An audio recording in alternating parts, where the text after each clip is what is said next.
Hello hello hello hello hello, सबको मेरा प्रणाम नमस्कार। क्या हाल चाल है? उम्मीद करते हैं बढ़िया होंगे और अपने पठन पाठन में लगे भिड़े पड़े होंगे। तो चलिए हम शुरू करते हैं दोस्त मेरे आज की शानदार कक्षा। आज की शानदार कक्षा और दोस्त मेरे शुरू करते हैं हम लोग पहला कोशिका। क्या शुरू करते हैं? कोशिका। कोशिका की अगर हम बात करें तो ध्यान से देखना, कोशिका का खोज किस वर्ष हुआ था? रॉबर्ट हुक ने कोशिका का खोज किया था। किसने किया था? रॉबर्ट हुक ने। और इसीलिए निर्जीव कोशिका का, और कितने ईस्वी में? 1665 में। और इसीलिए कोशिका विज्ञान के जनक कहा जाता है रॉबर्ट हुक को।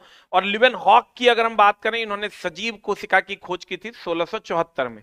अब मामला क्या है दोस्त मेरे? सबसे पहले तो कोशिका, कोशिका आप ये कह सकते हैं आधारभूत इकाई जो है, आधारभूत इकाई जो है वो है कोशिका। शरीर की आधारभूत इकाई जो है वो है कोशिका। शरीर की आधारभूत इकाई जो है दोस्त मेरे वो क्या है? कोशिका है।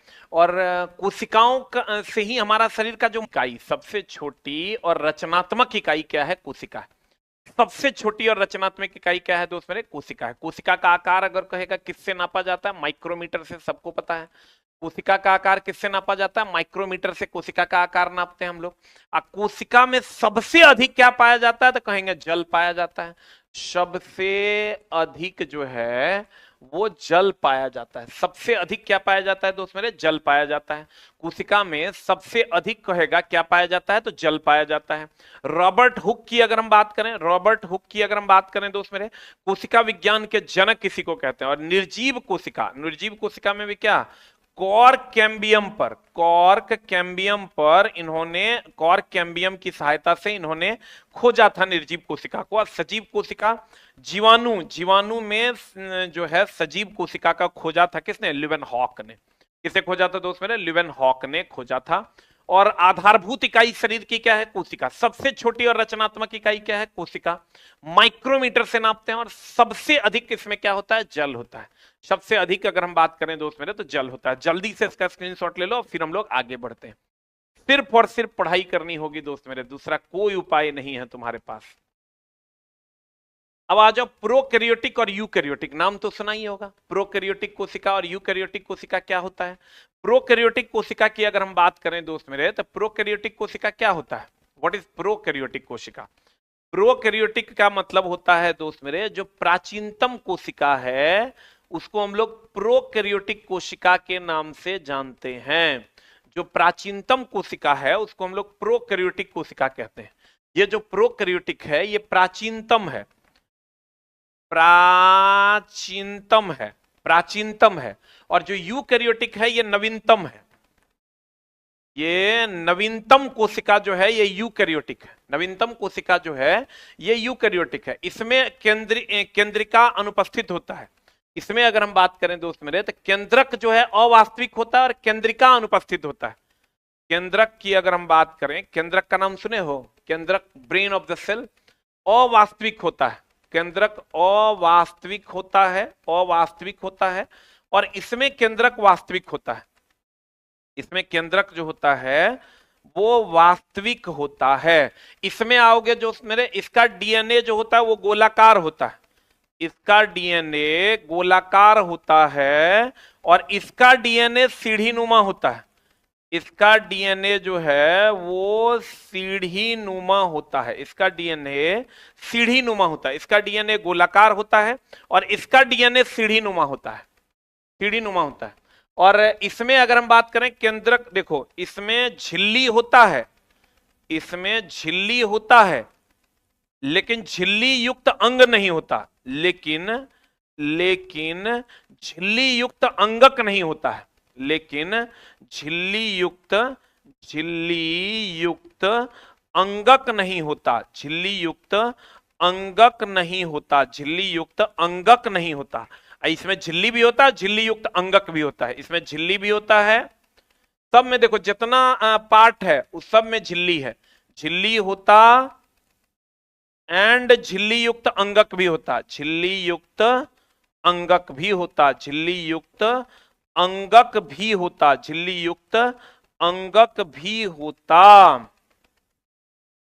अब देखो प्राचीनतम है, ये नवीनतम। इसमें बात करोगे इसमें 70s राइबोसोम पाया जाता है, और इसमें बात करोगे दोस्त मेरे तो इसमें 80s राइबोसोम पाया जाता है। हम लोग यूकैरियोटिक हैं, हम लोग जो हैं दोस्त मेरे ये यूकैरियोटिक हैं। प्रोकैरियोटिक में अपरिभाषित केंद्रक क्षेत्र होता है जिसको केंद्रकाभ कहते हैं। प्रोकैरियोटिक में अपरिभाषित केंद्रक क्षेत्र होता है जिसे केंद्रकाभ कहते हैं। हो गया। इसमें 70s राइबोसोम होता है। प्रोकैरियोटिक में ये अविकसित होता है, केंद्रक अवास्तविक होता है, डीएनए गोलाकार होता है, झिल्ली होता है, लेकिन झिल्ली युक्त अंगक नहीं होता है, झिल्ली युक्त अंगक नहीं होता है। इसमें डीएनए सीढ़ीनुमा होता है, केंद्रक वास्तविक होता है, झिल्ली होता है, झिल्ली युक्त अंगक भी होता है। इसमें 70s राइबोसोम, उसमें 80s राइबोसोम। अगर अगर अगर दोस्त मेरे हम बात करें एक कोशिकीय, अब जीव दो प्रकार का है, एक कोशिकीय और बहुकोशिकीय। एक कोशिकीय में केवल एक कोशिका का बना होगा।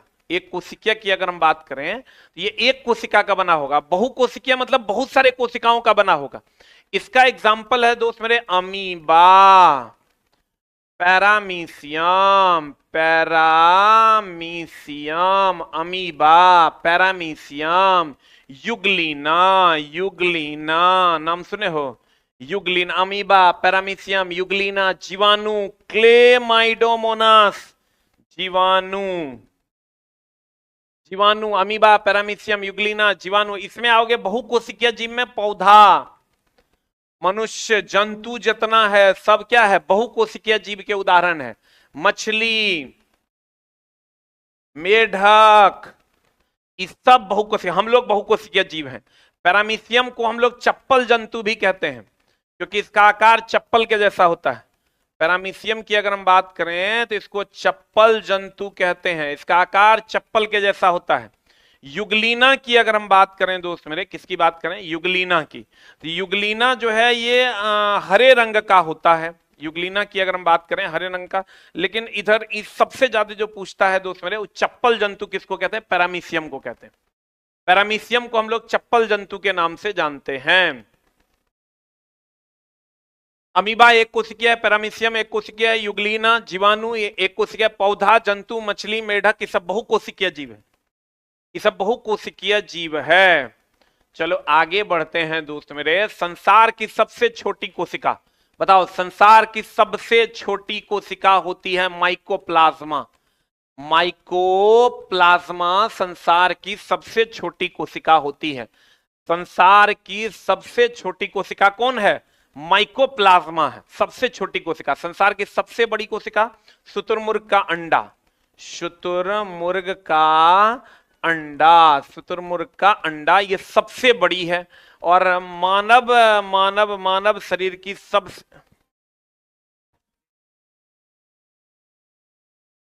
देखिए कहां इनको बुलाइए, यहां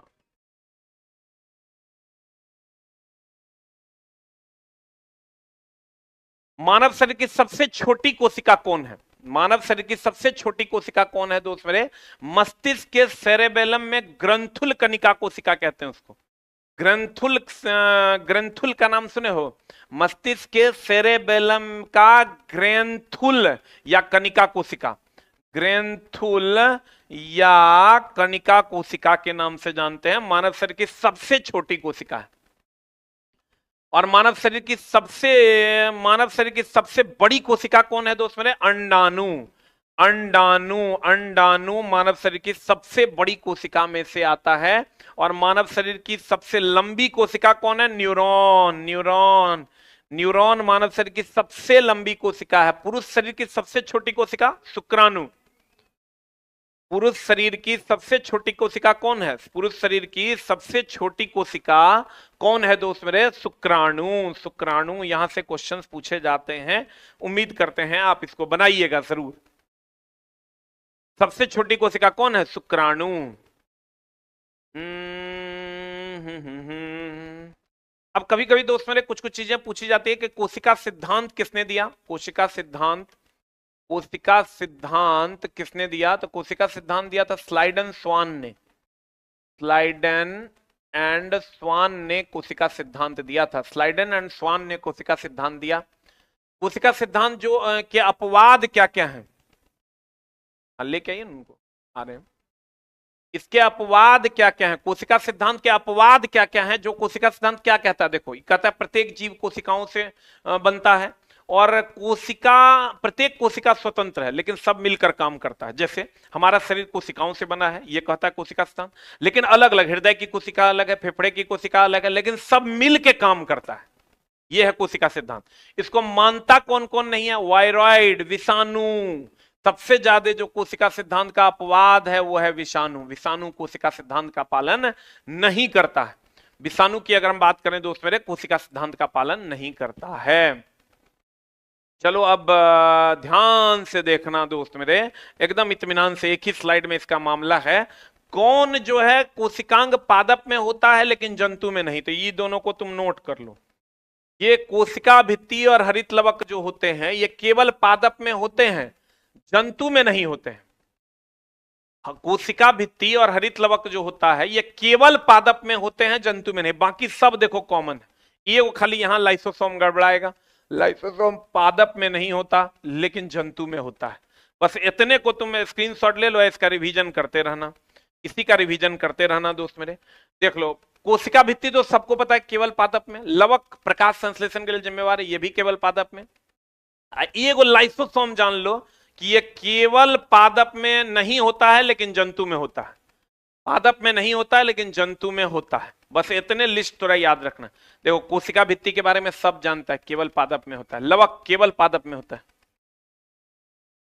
लवक जो होता है वो केवल पादप में होता है। और लाइसोसोम की अगर हम बात करें, ये पादप में नहीं होता है, जंतु में होता है। बाकी सब दोनों में कॉमन है, बाकी सब दोनों में क्या है, कॉमन है।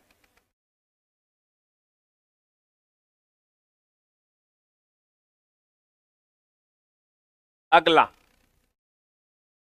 आ जाओ, कोशिका भित्ति। ध्यान से देखना, कोशिका भित्ति जो होता है, ये कोशिका भित्ति जो कोशिका झिल्ली के ऊपर होता है।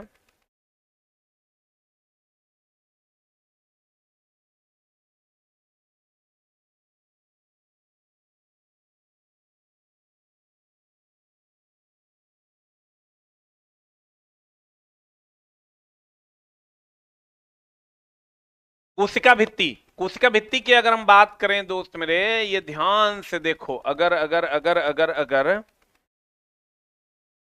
अगर दोस्त मेरे, ये कोशिका झिल्ली के ऊपर होता है कोशिका भित्ति। ये है कोशिका झिल्ली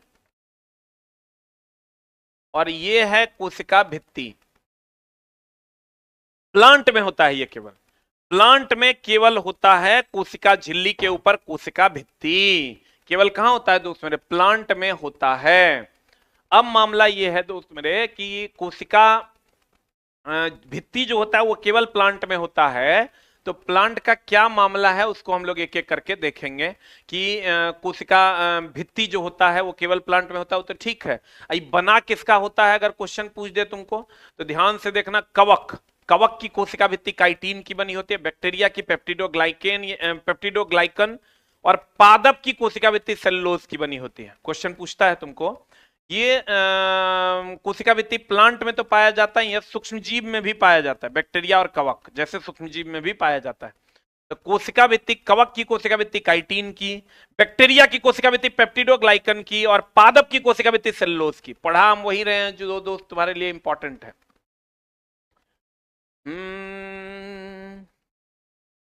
कहेगा इसका निर्माण बताइए कैसे होता है। जीव द्रव्य का नाम सुने हो ना, जीव द्रव्य से स्रावित पदार्थ द्वारा इसका निर्माण होता है। कहेगा ये कहां नहीं पाया जाता, तो याद रखना कोशिका भित्ति जंतु कोशिका और माइकोप्लाज्मा में नहीं होता है, इसका अपवाद है। कहां कहां नहीं होता है, जंतु कोशिका, जंतु कोशिका और माइकोप्लाज्मा में, एंड माइकोप्लाज्म में नहीं होता, माइकोप्लाज्म में नहीं होता, में नहीं होता। जंतु कोशिका और माइकोप्लाज्म में ये नहीं होता। जल्दी से लिख लो, जंतु कोशिका और माइकोप्लाज्म में ये नहीं होता है। उसको इधर लाना। जंतु कोशिका और माइकोप्लाज्म में ये नहीं होता है। कौन, कोशिका भित्ति। लेकिन कहां पाया, पादप में तो पाया जाता ही जाता है, साथ में बैक्टीरिया और कवक में भी पाया जाता है। अगला अगला अगला अगला कहता है कोशिका झिल्ली। देखो कोशिका झिल्ली जो होता है, केवल कोशिका झिल्ली, ये मान लो कोशिका है, तो कोशिका को जो चारों तरफ से जो ये कवर है वो कोशिका झिल्ली है। ये कोशिका झिल्ली है, इसी के अंदर सारी चीजें बंद होती है। ये समझ लो कि चारों तरफ का दीवाल है, ये बना होता है प्रोटीन एंड फॉस्फोलिपिड का, प्रोटीन एंड फॉस्फोलिपिड का बना होता है, प्रोटीन एंड फॉस्फोलिपिड का बना होता है। किसका बना होता है दोस्त मेरे? प्रोटीन एंड फॉस्फोलिपिड का ये बना होता है। ये अर्धपारगम्य होता है, मतलब सारी जो चीजें हम चाहते हैं कि वो जाए वही जा पाती है। और अर्धपारगम्य होता है, और चयनात्मक पारगम्यता होता है, मतलब जो चीजें हम चाहेंगे वही जाता है। मतलब कोशिका जो चीज को चाहेगा ले वही लेगा, जो चीज नहीं चाहेगा वो चीज नहीं लेगा। चयनात्मक पारगम्यता होता है। कैसा पारगम्यता होता है दोस्त मेरे? चयनात्मक पारगम्यता होता है। कोशिका झिल्ली में चयनात्मक किसका बना होता है? प्रोटीन और फॉस्फोलिपिड का। यह आकार भी देता है। यह क्या देता है दोस्त मेरे? आकार देता है। और यह सब में पाया जाता है। इसके ऊपर कोशिका भित्ति होता है। ये जो होता है दोस्त मेरे, पादप में भी पाया जाता है, जंतु में भी पाया जाता है, और सूक्ष्म जीव में भी पाया जाता है, सूक्ष्म जीव में भी पाया जाता है।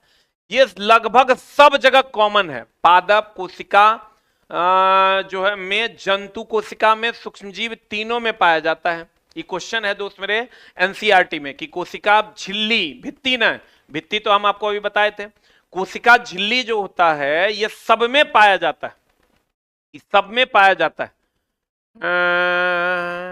अब देखो, जंतु कोशिका को निश्चित आकार कौन देता है? कहेगा कोशिका झिल्ली। जंतु कोशिका को निश्चित आकार कौन देता है? कोशिका झिल्ली। अंदर बाहर जाने वाले पदार्थ को नियंत्रित कौन करता है? ये पदार्थों का नियंत्रण भी करता है, चयनात्मक रूप से आने देता है। पदार्थों का नियंत्रण कहेगा कौन करता है दोस्त मेरे? तो कहेंगे कोशिका झिल्ली। पदार्थों का नियंत्रण कहेगा कौन करता है? तो कहेंगे कोशिका झिल्ली करता है। और कैसा पारगम्यता होता है? चयनात्मक पारगम्यता। ई भी एनसीईआरटी में है, ई भी एनसीईआरटी में है, और ई भी एनसीईआरटी में। पदार्थों का नियंत्रण करता है। ये क्या करता है दोस्त मेरे? पदार्थों का नियंत्रण करता है। और कभी कभी क्वेश्चन पूछता है कोशिका झिल्ली सहित अन्य पदार्थों का संकुचन जो है वो क्या कहलाता है? जीव द्रव्य कुंचन कहलाता है।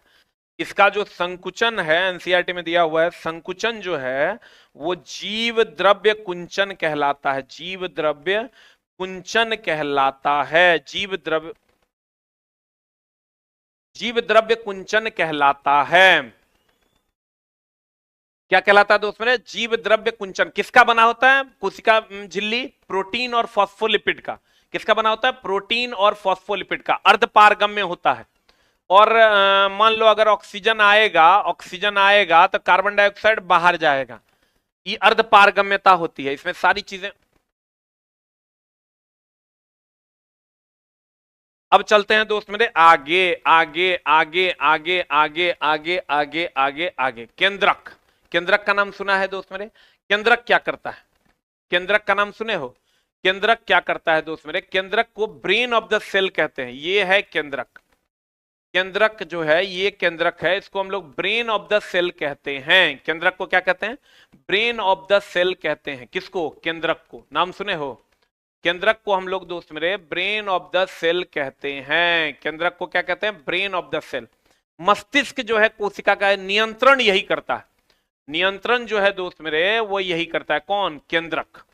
केंद्रक का कोशिका जो है मस्तिष्क या मास्टर कहते हैं। कोशिका का मस्तिष्क कहते हैं, मस्तिष्क कहते हैं, या मास्टर के नाम से भी जानते हैं। इसको कोशिका का मस्तिष्क कहते हैं या मास्टर के नाम से भी जानते हैं। और ये पादप और जंतु दोनों में होता, तो हम कंपैरिजन आपको दिखाई दिए थे। खाली कोशिका भित्ति और लवक पादप में पाया जाता है, बाद बाकी लाइसोसोम को छोड़ दो तो बाकी सब जो है कॉमन है। तो ये दोनों में पाया जाता है दोस्त मेरे। पादप में भी पाया जाता है। सबसे इंपॉर्टेंट चैप्टर है आपका सेल और टिश्यू। सेल और tissue is very very important. आपको कहेगा कोशिका में आनुवांशिक पदार्थों का भंडारण, गृह और प्रजनन में महत्वपूर्ण भूमिका कौन निभाता है? अनुवांशिक पदार्थ जो है, अनुवांशिक अनुवांशिक पदार्थ का भंडार गृह, अनुवांशिक पदार्थ का भंडार गृह कौन है? अनुवांशिक पदार्थ का भंडार गृह कौन है? अनुवांशिक पदार्थ का भंडार गृह कौन है? जेनेटिक मटेरियल, आप प्रजनन के लिए भी, प्रजनन में भी ये मदद करता है, लेकिन अनुवांशिक पदार्थ का तो भंडार गृह ये है। कभी कोई क्वेश्चन पूछता है कि जीवाणु में स्पष्ट कोशिका भित्ति होती है लेकिन स्पष्ट केंद्रक नहीं होता है। जीवाणु में केंद्रक नहीं होता है, स्पष्ट नहीं होता है। जीवाणु में केंद्रक स्पष्ट नहीं होता है, केंद्रक नहीं के बराबर या स्पष्ट नहीं होता है। जीवाणु में केंद्रक जो है वो नहीं के बराबर होता है, अर्थात स्पष्ट नहीं होता है। ब्रेन ऑफ द सेल किसको कहते हैं दोस्त मेरे? केंद्रक को। पादप और जंतु दोनों में अनुवांशिक पदार्थ का भंडारण भी कहां होता है? केंद्रक में होता है। अनुवांशिक पदार्थ का भंडारण कहां होता है? केंद्रक में। केंद्रक की अगर हम बात करें दोस्त मेरे, तो केंद्रक के 4 भाग हैं, केंद्रक झिल्ली, केंद्रक द्रव्य, केंद्रिका और गुणसूत्र। चलते हैं दोस्त मेरे आगे आगे आगे। जीव द्रव्य, जीव द्रव्य का नाम सुने हो? जीव द्रव्य देखो क्या है, ये जो देख रहे हो ये कोशिका के अंदर जो द्रव्य है इसको हम लोग कहते हैं कोशिका द्रव्य, कोशिका द्रव्य कहते हैं, जिसको हम साइटोप्लाज्म कहते हैं। और नाभिक के अंदर जो द्रव्य है इसको हम लोग कहते हैं केंद्रक द्रव्य, केंद्रक द्रव्य कहते हैं। और ये जो देख रहे हो प्रोटोप्लाज्म, इसको हम लोग कहते हैं जीव द्रव्य। ध्यान से देखो, ये कोशिका के अंदर जो द्रव्य है ये कोशिका द्रव्य है, केंद्रक के अंदर जो द्रव्य है ये केंद्रक द्रव्य है, और इन दोनों को मिला के कहते हैं जीव द्रव्य। इसको और इसको मिला के कहते हैं जीव द्रव्य। कोशिका के अंदर जो द्रव्य है कोशिका द्रव्य, केंद्रक के अंदर जो द्रव्य है केंद्रक द्रव्य, ये दोनों को मिला के कहते हैं हम लोग जीव द्रव्य। इन दोनों को दोस्त मेरे मिला के क्या कहते हैं हम लोग? जीव द्रव्य कहते हैं। Cytoplasm, nucleoplasm is also called as protoplasm. चलो थोड़ा सा और बढ़ते हैं। माइटोकॉन्ड्रिया का नाम सुने हो? नाम तो सुना ही होगा, माइटोकॉन्ड्रिया। क्या कहते हैं दोस्त मेरे? माइटोकॉन्ड्रिया। इसको power house of the cell कहते हैं। क्या कहते हैं दोस्त मेरे? माइटोकॉन्ड्रिया को हम लोग power house of the cell कहते हैं। किसको? माइटोकॉन्ड्रिया को। यहीं पर एटीपी का निर्माण होता है। किसका निर्माण होता है? यहीं पर अगर हम बात करें दोस्त मेरे तो एटीपी का निर्माण होता है। किसका? एटीपी का निर्माण होता है। कहां? माइटोकॉन्ड्रिया में। अरे यार थोड़ा पानी भी ले आओ।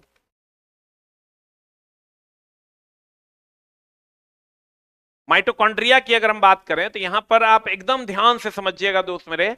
माइटोकॉन्ड्रिया को एक तो पावर हाउस कहते हैं, power house of the cell कहते हैं, power house of the cell कहते हैं। एटीपी का निर्माण होता है, एडिनोसाइन ट्राइफॉस्फेट। एटीपी का निर्माण कहां होता है? माइटोकॉन्ड्रिया में होता है।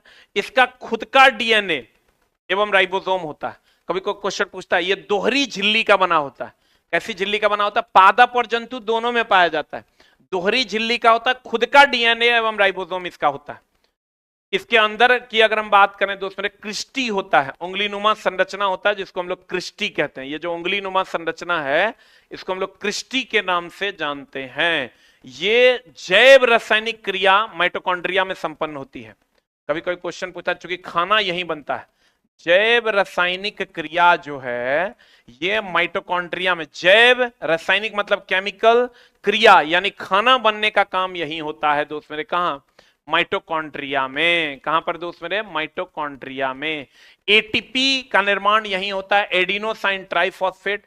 एटीपी को हम लोग ऊर्जा मुद्रा के नाम से जानते हैं। एटीपी को हम लोग क्या कहते हैं? ऊर्जा मुद्रा के नाम से जानते हैं। इसमें ऑक्सी श्वसन होता है। क्या होता है दोस्त मेरे? ऑक्सी श्वसन जो होता है कहां होता है? माइटोकॉन्ड्रिया में। Power house of the cell किसको कहते हैं? माइटोकॉन्ड्रिया को कहते हैं। और जैव रासायनिक क्रिया एनसीईआरटी में दिया हुआ है, इसी को कहते हैं। दोहरी झिल्ली से बना होता है, 2 गो झिल्ली होता है इसमें, एगो झिल्ली ये, एगो झिल्ली ये, दोहरी झिल्ली होता है। दोहरी झिल्ली का बना होता है, ये दोहरी झिल्ली का बना होता है। कैसी झिल्ली का बना होता है दोस्त मेरे? दोहरी झिल्ली का बना होता है। इसका खुद का डीएनए और राइबोसोम होता है। इसका खुद का डीएनए एंड राइबोसोम पाया जाता है। इसका खुद का डीएनए और राइबोसोम पाया जाता है। इसका खुद का डीएनए और राइबोसोम पाया जाता है। माइटोकॉन्ड्रिया का खुद का डीएनए और राइबोसोम पाया जाता है। इसको power house of the cell कहते हैं। माइटोकॉन्ड्रिया अगर काम करना बंद कर देना तो कोशिका का भोजन बनना बंद हो जाएगा।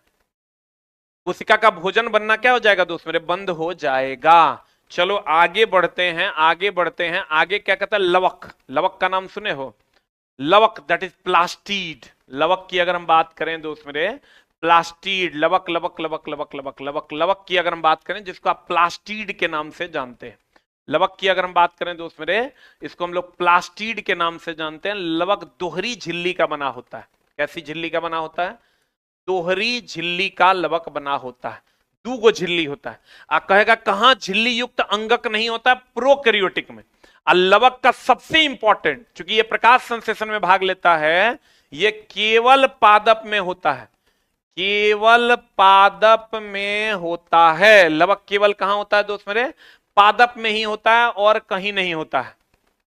लवक की अगर हम बात करें, ये केवल पादप में होता है। दोहरी झिल्ली का बना होता है। कैसी झिल्ली का बना होता है? दोहरी झिल्ली का बना होता है। हाँ, कभी कभी क्वेश्चन पूछता है, बताओ फूलों और बीजों में जो आकर्षक रंग होता है, या क्लोरोप्लास्ट का नाम सुना होगा, क्रोमोप्लास्ट, ल्यूकोप्लास्ट। चलो इसमें हम अलग बात कर लेते हैं, इसमें तब इसमें बात कर लेंगे। यहां से क्वेश्चन एनसीईआरटी में दिया हुआ है कि हरित लवक या प्रकाश संश्लेषण में सहायक है। इस सबको पता है। हरित लवक, क्लोरोप्लास्ट किसमें? लवक के 3 प्रकार, हरित लवक, वर्णी लवक, अवर्णी लवक। Chloroplast, chromoplast, leucoplast. तो हरित लवक प्रकाश संश्लेषण में, वर्णी लवक रंग के लिए, तो यह पौधों के विभिन्न प्रकार का रंग देता है। अवर्णी लवक स्टार्च के रूप में भोजन का संग्रह करता है। स्टार्च के रूप में भोजन का क्या करता है? संग्रह करता है। और क्लोरोप्लास्ट जो है ना, इसको रसोई घर कहते हैं। भैया प्रकाश संश्लेषण से भोजन इसी में बनता है। रसोई घर अगर कहेगा कोशिका का कौन है, तो कहेंगे क्लोरोप्लास्ट, क्योंकि प्रकाश संश्लेषण यही करता है। वर्णी लवक पौधों में रंग देता है, पौधों में के विभिन्न प्रकार का रंग देता है। और अवर्णी लवक ये स्टार्च के रूप में भोजन का संग्रह। कभी कभी क्वेश्चन पूछता है भोजन का संग्रह पौधों में किस रूप में होता है? स्टार्च के रूप में। और मनुष्य में भोजन संग्रह ग्लाइकोजेन के रूप में। मनुष्य में अगर कहेगा भोजन संग्रह ग्लाइकोजेन के रूप में होता है। भोजन संग्रह जो होता है मनुष्य में, वो किसके रूप में? ग्लाइकोजेन के रूप में होता है। और पौधों में भोजन का संग्रह किसके रूप में होता है दोस्त मेरे? स्टार्च के रूप में पाया जाता है। अब चलते हैं गोल्जी बॉडी। गोल्जी बॉडी का नाम सुने हो? ये गोल्जी बॉडी है। ये गोल्जी बॉडी, ये इंडोप्लाज्मिक रेटिकुलम है और ये गोल्जी बॉडी है। गोल्जी बॉडी का नाम सुने हो? यातायात प्रबंधक कहते हैं इसको। गोल्जी बॉडी की अगर हम बात करें, इसको हम लोग यातायात प्रबंधक के नाम से भी जानते हैं। गोल्जी बॉडी को किसको दोस्त मेरे? गोल्जी बॉडी को हम लोग यातायात प्रबंधक के नाम से भी जानते हैं। गोल्जी बॉडी क्या है जल्दी से बता दो। इसे गोल्जी एपार्टस भी कहते हैं। क्या कहते हैं इसको? इसका खोज जो है वो किसने किया था? Camino Golgi. गोल्जी काय को डिक्टियोसोम भी कहते हैं। गोल्जी बॉडी को इसका दूसरा नाम क्या है दोस्त मेरे? इसका दूसरा नाम डिक्टियोसोम है। इसका दूसरा नाम क्या है दोस्त मेरे? डिक्टियोसोम भी है। किसका? गोल्जी बॉडी का दूसरा नाम डिक्टियोसोम है। यह पादप एवं जंतु दोनों में पाया जाता है। वो मुख्य श्रावक अंग कहते हैं इसको। स्राव जो है ये यहीं से होता है मुख्यतः। हाँ, कभी कोई क्वेश्चन पूछता गोल्जी बॉडी, गोल्जी काय के अध्ययन के लिए किसका उपयोग करते हैं? बताओ तो किसका उपयोग करते हैं? इसके अध्ययन के लिए, गोल्जी बॉडी के अध्ययन के लिए हम लोग किसका उपयोग करते हैं? एक है सिल्वर नाइट्रेट AgNO3, दूसरा है पोटेशियम नाइट्रेट KNO3। बताओ इसके अध्ययन के लिए हम लोग किसका उपयोग करते हैं? गोल्जी बॉडी क्वेश्चन पूछता है, एनसीईआरटी में दिया हुआ है। अध्ययन के लिए किसका उपयोग करते हैं? जल्दी से बता दो। इसका काम मेनली है दोस्त मेरे पदार्थों का संचय करना, रूपांतरण करना और पैकेजिंग करना। तो आंसर हो जाएगा सिल्वर नाइट्रेट। इसी से मतदाता की स्याही जो बनता है वो इसी से बनता है। मतदाता का जो स्याही है वो इसी से बनता है। इसका एक और काम है, सरल शर्करा को जटिल शर्करा में बदलना। सरल टू जटिल शर्करा में बदलना। सरल से जटिल शर्करा में बदलना। सरल शर्करा को जटिल शर्करा में बदलना। पदार्थों का परिवहन करना भी इसका काम है। पदार्थों का परिवहन करना भी इसका काम है दोस्त मेरे। पढ़ोगे दोस्त तभी होगा, ना तो मामला हो जाएगा गड़बड़। और जितना हम बार बार कहते हैं, जितना तुम अट्टपट्ट वीडियो देखते हो उससे कुछ नहीं होता। लाइसोसोम, लाइसोसोम को क्या कहते हैं? आत्महत्या की थैली कहते हैं। सबको पता होगा लाइसोसोम को क्या कहते हैं दोस्त मेरे? आत्महत्या की थैली कहते हैं। केवल जंतु में पाया जाता है। ई जो है दोस्त मेरे केवल जंतु में, केवल जंतु में, पादप में नहीं, केवल जंतु में, पादप में नहीं पाया जाता है।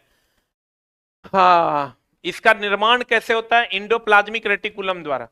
इंडोप्लाज्मिक रेटिकुलम द्वारा इसका निर्माण होता है। इंडोप्लाज्मिक रेटिकुलम द्वारा इसका निर्माण होता है। इंडोप्लाज्मिक रेटिकुलम द्वारा इसका क्या होता है दोस्त मेरे? निर्माण होता है। इसी में होता है हाइड्रोलाइटिक एंजाइम, नहीं सुने हो? आत्महत्या की थैली जो इसको कहते हैं, इसी लाइसोसोम में होता है हाइड्रोलाइटिक एंजाइम। हाइड्रोलाइटिक एंजाइम पाया जाता है इसी में। हाइड्रोलाइटिक एंजाइम इसी में कहते हैं। जल्दी लिख। हाइड्रोलाइटिक एंजाइम किसको कहते हैं? इसी को इसी में पाया जाता है। इसी में आत्महत्या की थैली भी कहते हैं। आत्महत्या की थैली भी इसी को कहते हैं। आत्महत्या की थैली किसको कहते हैं दोस्त मेरे? लाइसोसोम को। मात्र 5 को चैप्टर का हम थोड़ा रिवीजन करवा रहे हैं दोस्त मेरे, बाकी चैप्टर्स तुम अपने से पढ़ोगे ऐसा उम्मीद करते हैं। कभी कभी क्वेश्चन पूछता है लाइसोसोम में उपस्थित एंजाइम का निर्माण कहां होता है? कहेंगे इंडोप्लाज्मिक रेटिकुलम में। इंडोप्लाज्मिक रेटिकुलम में होता है। आत्महत्या की थैली कौन है? लाइसोसोम। केवल जंतु में होता है, यह पादप में नहीं पाया जाता है। केवल जंतु में होता है, पादप में नहीं पाया जाता है। अब दोस्त मेरे चलते हैं हम लोग किधर? राइबोसोम। राइबोसोम ये है। राइबोसोम देखो, ये इंडोप्लाज्मिक रेटिकुलम है। इंडोप्लाज्मिक रेटिकुलम पे ये जो देख रहे हो ये छोटा छोटा ये राइबोसोम है। ये राइबोसोम है। तो ये राइबोसोम का काम है प्रोटीन का संश्लेषण करना। प्रोटीन का संश्लेषण, इसीलिए इसको प्रोटीन फैक्ट्री कहते हैं। और ये इंडोप्लाज्मिक रेटिकुलम के रफ भाग पर होता है। के रफ भाग पर होता है। ये रफ, इंडोप्लाज्मिक रेटिकुलम के रफ भाग पर यह पाया जाता है। इंडोप्लाज्मिक रेटिकुलम के कहां होता है? रफ भाग पर यह पाया जाता है। इसको प्रोटीन फैक्ट्री के नाम से भी जानते हैं। प्रोटीन फैक्ट्री के नाम से भी जानते हैं। अब कहता है इंडोप्लाज्मिक रेटिकुलम, इसमें 2 भाग होता है। एक होता है रफ, एक होता है स्मूथ। रफ पे तो राइबोसोम पाया जाता है। रफ पे राइबोसोम पाया जाता है। रफ पे राइबोसोम पाया जाता है। और स्मूथ पे वसा या लिपिड का निर्माण होता है। वसा या लिपिड का निर्माण होता है। वसा या लिपिड का निर्माण होता है। राइबोसोम इंडोप्लाज्मिक रेटिकुलम के रफ भाग में होता है। इंडोप्लाज्मिक रेटिकुलम के रफ भाग में राइबोसोम होता है, जो प्रोटीन फैक्ट्री है। जो क्या है दोस्त मेरे? प्रोटीन फैक्ट्री है। ये पादप और जंतु दोनों कोशिकाओं में पाया जाता है। पादप और जंतु दोनों कोशिकाओं में पाया जाता है। पादप और जंतु दोनों कोशिकाओं में पाया जाता है। गुणसूत्र की बात करें, गुणसूत्र का जो ये बीच वाला भाग है इसको सेंट्रोमियर कहते हैं। ये जो ऊपर वाला भाग है इसको टिल्लोमियर के नाम से जानते हैं। इसको टिल्लोमियर कहते हैं। ये जो धागानुमा संरचना है इसको क्रोमेटिड कहते हैं। अगर आप पढ़े होंगे तो इसको क्रोमेटिड के नाम से जानते हैं। बीच वाला को सेंट्रोमियर, ऊपर वाला को टिल्लोमियर। ये जो धागानुमा संरचना है इसको क्रोमेटिड के नाम से जानते हैं। अब दोस्त मेरे डीएनए और आरएनए में क्या अंतर? What is the difference between DNA and RNA? नाम सुने हो? डीएनए और आरएनए में क्या डिफरेंस है? डीएनए की अगर हम बात करें, इसको कहते हैं डीऑक्सी राइबो न्यूक्लिक एसिड। नाम सुने हो? आरएनए होता है ribo nucleic acid. Ribo nucleic acid. इसमें अगर हम बात करें तो इसमें फॉस्फेट समूह, डीएनए की अगर हम बात करें इसमें फॉस्फेट समूह उपस्थित होता है। इसमें फॉस्फेट समूह उपस्थित नहीं होता है। इसमें फॉस्फेट समूह उपस्थित नहीं होता है। डीएनए अनुवांशिकता के लिए जिम्मेवार कौन है? डीएनए अनुवांशिकता के लिए जिम्मेवार कौन है दोस्त मेरे? डीएनए अनुवांशिकता के लिए जिम्मेवार होता है। कहेगा अनुवांशिकता के लिए जिम्मेवार कौन है? अनुवांशिकता के लिए जिम्मेवार कौन है दोस्त मेरे? तो कहेंगे डीएनए।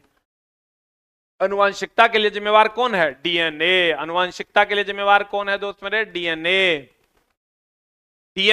डीएनए और आरएनए की अगर हम बात करें तो चलते हैं दोस्त मेरे हम लोग अगले टॉपिक की ओर। अगला टॉपिक देखो क्या कह रहा है। अगला टॉपिक में अगर हम लोग चलते हैं तो कहता है, क्या कहता है कि परासरण क्या है, ऑस्मोसिस क्या है, व्हाट इज ऑस्मोसिस। ऑस्मोसिस की बात अगर हम करें दोस्त मेरे, तो ये मेनली होता है पानी का अवशोषण। किसका अवशोषण? पानी का अवशोषण जो है ये ऑस्मोसिस कहलाता है। अब इसका एग्जाम्पल की अगर हम बात करें तो सटके का फूलना, सटके का फूलना जैसे एग्जाम्पल, पानी अवशोषित करेगा, सटके का फूलना। दूसरा, ये पहला एग्जाम्पल हो गया। दूसरा हो गया किशमिश, आप जानते होंगे किशमिश, सटके का फूलना। तीसरा, जड़ द्वारा पानी अवशोषण, जड़ द्वारा पानी का अवशोषण, जड़ द्वारा पानी अवशोषण। अब ध्यान से देखना, सटके का फूलना, सटके का फूलना, किशमिश हो गया, जड़ द्वारा पानी का अवशोषण, जड़ द्वारा पानी का अवशोषण, जड़ द्वारा किसका अवशोषण? पानी का अवशोषण।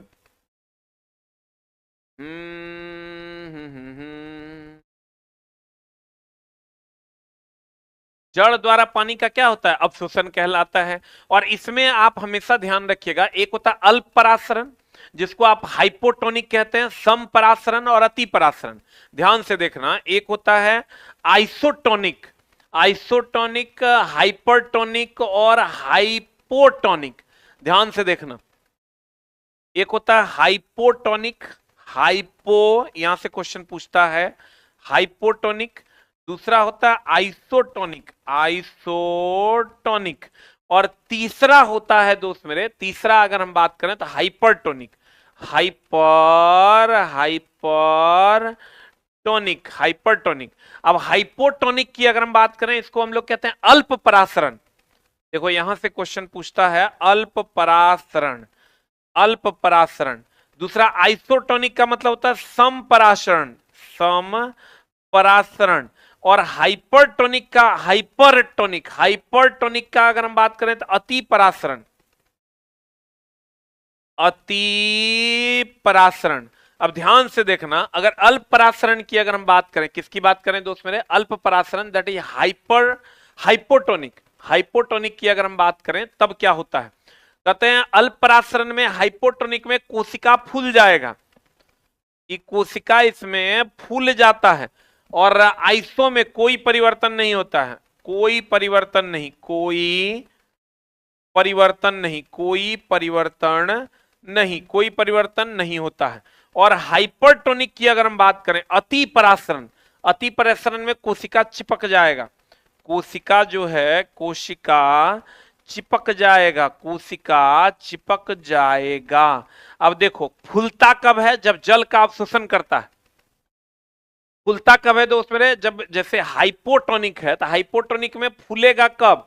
जब जल का अवशोषण करेगा, जब जल का क्या करेगा? अवशोषण करेगा, जल का अवशोषण करेगा, अवशोषण करेगा, अवशोषण करेगा, अवशोषण करेगा, तो इसको कहते हैं हाइपोटोनिक।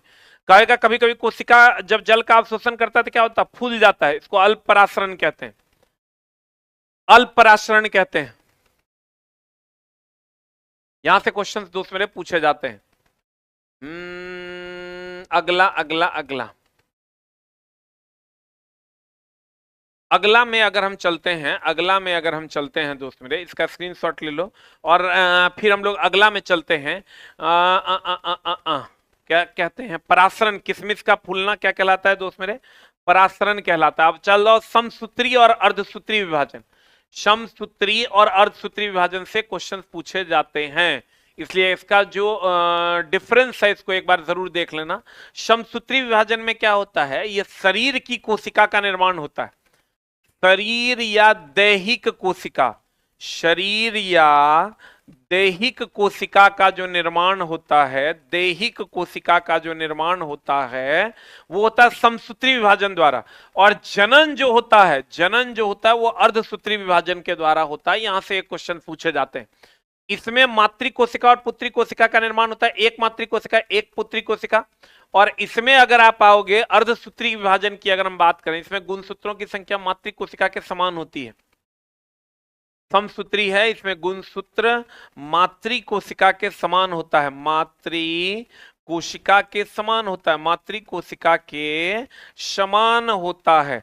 और इसमें गुणसूत्र जो होता है वो आधा हो जाता है, इसमें गुणसूत्र अर्धसूत्री है ना, इसमें गुणसूत्र आधा हो जाता है। अच्छा, एक क्वेश्चन हम आपको देते हैं कि अंडा और स्पर्म का ये जो मिलना है ये क्या कहलाता है? एक ऑप्शन है सम और दूसरा है अर्ध। समसूत्री विभाजन की अर्धसूत्री विभाजन, मिलना क्या कहलाता है? जनन जो होता है, फर्टिलाइजेशन की अगर जो क्रिया होती है वो अर्धसूत्री विभाजन में होती है। इसमें जो है समसूत्री विभाजन की अगर हम बात करें, इसमें अनुवांशिक गुणों में भिन्नता, शरीर का निर्माण होगा तो अनुवांशिक गुण नहीं बदलेगा। हमारे शरीर में निर्माण हो रहा है तो क्या हमारा अनुवांशिक गुण बदल जा रहा है? मान लो हमारा शरीर का भी निर्माण हो रहा है तो क्या मेरा अनुवांशिक मटेरियल बदल जाएगा? नहीं बदलेगा। लेकिन जब जनन होता है ना, उस टाइम मेल और फीमेल का मिलता है तो अनुवांशिक पदार्थ यहां बदल जाता है। अनुवांशिक पदार्थ, अनुवांशिक पदार्थ में भिन्नता नहीं आती है, में भिन्नता नहीं आती है। इसमें अनुवांशिक पदार्थ में भिन्नता आती है क्योंकि भैया दो अलग अलग चीजों से भिन्नता आती है। इसमें अनुवांशिक पदार्थ में भिन्नता आती है, इसमें अनुवांशिक पदार्थ में भिन्नता नहीं आती है समसूत्री में। लेकिन यहां दो अलग अलग मिलता है, स्पर्म और ओवम, अंडा, तो यहां आता है, यहां आता है। जब मेल फीमेल मिलेगा तो अर्धसूत्री, अब मिलने के बाद जो बढ़ेगा वो हो जाएगा समसूत्री, क्योंकि शरीर का निर्माण होता है समसूत्री विभाजन के द्वारा। शरीर का निर्माण किसके द्वारा? समसूत्री विभाजन के द्वारा। जनन जो होता है वो अर्धसूत्री विभाजन है। इसमें गुणसूत्र आधा हो जाता है, इसमें समान रहता है। इसमें अनुवांशिक पदार्थ में भिन्नता नहीं आता है और अर्धसूत्री में तो मेल फीमेल अलग अलग मिलता है तो इसमें आ जाता है। चलो अगले स्क्रीनशॉट ले लो, फिर हम लोग आगे बढ़ते हैं। दोस्त मेरे, तुम्हारा जो चैप्टर है ना, जो मेन चैप्टर है वो प्लांट सेल और टिश्यू, ये दो तो आज हम मेन चैप्टर तुम्हारा पढ़ा रहे हैं। कल फिर मात्र 5-6 चैप्टर ऐसे हैं जिससे मैक्सिमम क्वेश्चंस पूछे जाते हैं, उसमें से ये चैप्टर है। तो चलिए हम लोग चलते हैं टिश्यू की ओर। बताओ, टिश्यू की अगर हम बात करें, किसकी बात करें दोस्त मेरे? टिश्यू की। तो समान कार्य करने वाले कोशिकाओं का समूह, अगर हम उत्तक की बात करें, खाली सिर्फ उत्तक की बात करें तो कहते हैं समान कोशिकाओं के समूह को उत्तक कहते हैं। समान कोशिकाओं का समूह जो होता है वो उत्तक कहलाता है। एक समान कोशिका, शब्द जो है, उत्तक शब्द किसने दिया था? बाइचैट ने दिया था। और उत्तकों के अध्ययन को हिस्टोलॉजी कहते हैं। उत्तकों के अध्ययन को क्या कहते हैं? हिस्टोलॉजी कहते हैं, औतिकी कहते हैं। औतिकी के जनक किसको कहते हैं? मार्सेलो मालपिगी को इसके जनक कहते हैं। अब आ जाओ इधर, कहते हैं पहले प्लांट टिश्यू। प्लांट टिश्यू दो प्रकार का, एक विभाज्योतक उत्तक और एक अस्थायी उत्तक। प्लांट टिश्यू कितने प्रकार का? दो प्रकार का, विभाज्योतक मेरिस्टेमेटिक टिश्यू और परमानेंट टिश्यू। यही जब विभाजन बंद करता है ना, विभाजन बंद कर देता है कौन? विभाज्योतक उत्तक, तो बन जाता है स्थायी उत्तक।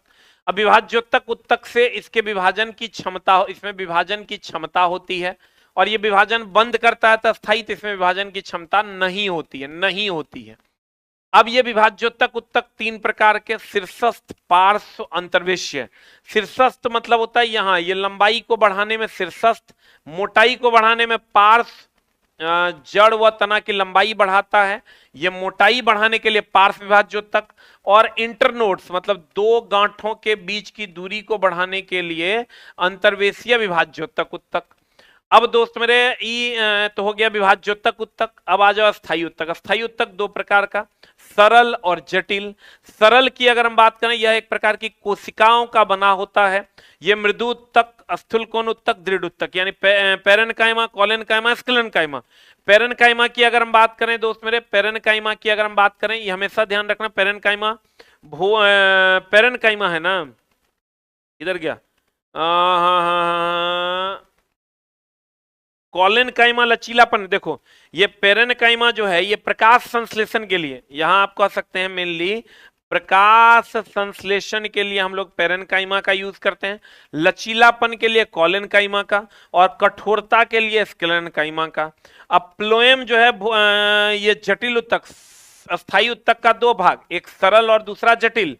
प्लोएम जो है वो भोजन का परिवहन करता है। प्लोएम की अगर हम बात करें, ये भोजन का परिवहन करता है, और जाइलम जल का परिवहन करता है। हमको ये बताइए, अगर आपको क्वेश्चन दे दे, ध्यान से समझना, एक बार और हम समझाते हैं। पादप उत्तक दो प्रकार के, एक विभाज्योत्तक उत्तक और दूसरा अस्थायी उत्तक। यहां से क्वेश्चन रहेगा, विभाज्योत्तक उत्तक तीन प्रकार, इसमें विभाजन की क्षमता होती है, और इसमें अस्थायी, विभाजन की क्षमता जब समाप्त हो जाती है तो यही बन जाता है अस्थायी उत्तक, जब विभाजन की क्षमता समाप्त हो जाती है। ये तीन प्रकार का, शीर्षस्थ, पार्श्वस्थ, अंतर्वेश्य। शीर्षस्थ लंबाई में वृद्धि करेगा दोनों ओर, ऊपर भी और नीचे भी। पार्श्वस्थ मोटाई में वृद्धि करेगा पेड़ की, और अंतर्वेश्य विभाज्योत्तक उत्तक नोड्स के बीच की दूरी को बढ़ाता है। अब ये अस्थायी उत्तक दो प्रकार का होता है, एक सरल और एक जटिल। सरल की अगर हम बात करें, इसमें पेरेन्काइमा, कोलेनकाइमा, स्क्लेरेन्काइमा है। पेरेन्काइमा प्रकाश संश्लेषण के लिए, कोलेनकाइमा लचीलापन, स्क्लेरेन्काइमा कठोरता के लिए। और जटिल उत्तक दो प्रकार के, प्लोएम और जाइलम। हमको ये बताइए दोस्त मेरे कि नट्स वगैरह का जो नट्स देखे हो ना, नारियल वगैरह का जो बाहर का छिलका होता है वो किसका बना होता है? एक है कोलेनकाइमा, दूसरा है स्क्लेरेन्काइमा और तीसरा है पेरेन्काइमा। बताओ किसका बना होता है? What is the answer? जल्दी से बता दो किसका बना होता है। पीडीएफ दोस्त मेरे एकदम बाइलिंगुअल है, बाइलिंगुअल है। देखो सब जगह बाइलिंगुअल ही तुमको मिलेगा, सब जगह बाइलिंगुअल है भाई मेरे। अब जो किताब आ रहा है वो भी बाइलिंगुअल है, दिख नहीं रहा है रे दुष्ट। विभाज्योत्तक उत्तक मेरिस्टेमेटिक टिश्यू, मेरे उत्तक दो प्रकार का, प्लांट सेल। जल्दी बताओ what is the answer? Sclerenchyma is the right answer. इसी के कारण नट्स वगैरह में कठोरता पाया जाता है। फादर ऑफ हिस्टोलॉजी मार्सेलो मालपिगी को कहा जाता है। हिस्टोलॉजी मतलब उत्तकों का अध्ययन। लंबाई में वृद्धि शीर्षस्थ विभाज्योत्तक, मोटाई में पार्स, इंटरकैलरी दो नोड्स के बीच की दूरी। अब अस्थायी उत्तक दो प्रकार का, सरल और जटिल। सरल में पेरेन्काइमा, कोलेनकाइमा, स्क्लेरेन्काइमा, प्रकाश संश्लेषण, लचीलापन और कठोरता। जटिल उत्तक दो प्रकार के, प्लोएम और जाइलम। प्लोएम खाद्य पदार्थों के परिवहन के लिए और जाइलम जल के वहन के लिए।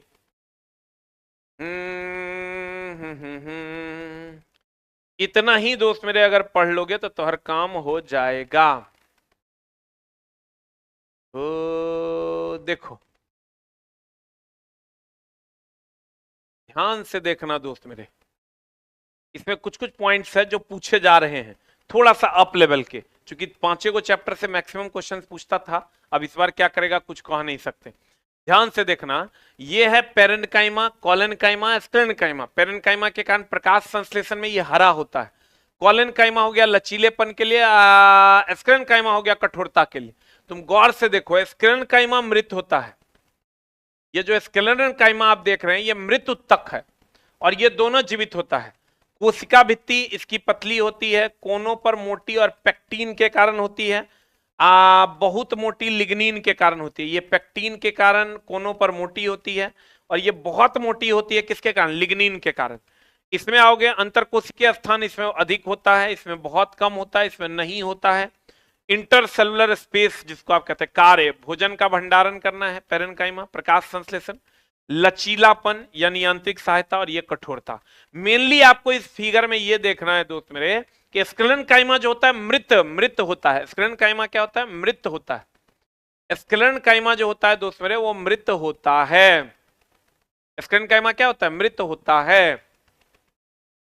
अगला, इसको जल्दी से स्क्रीनशॉट ले लो। भोजन का भंडारण करने के लिए पेरेन्काइमा, प्रकाश संश्लेषण के लिए पेरेन्काइमा, कोलेनकाइमा हो गया लचीलेपन के लिए, स्क्लेरेन्काइमा हो गया कठोरता के लिए।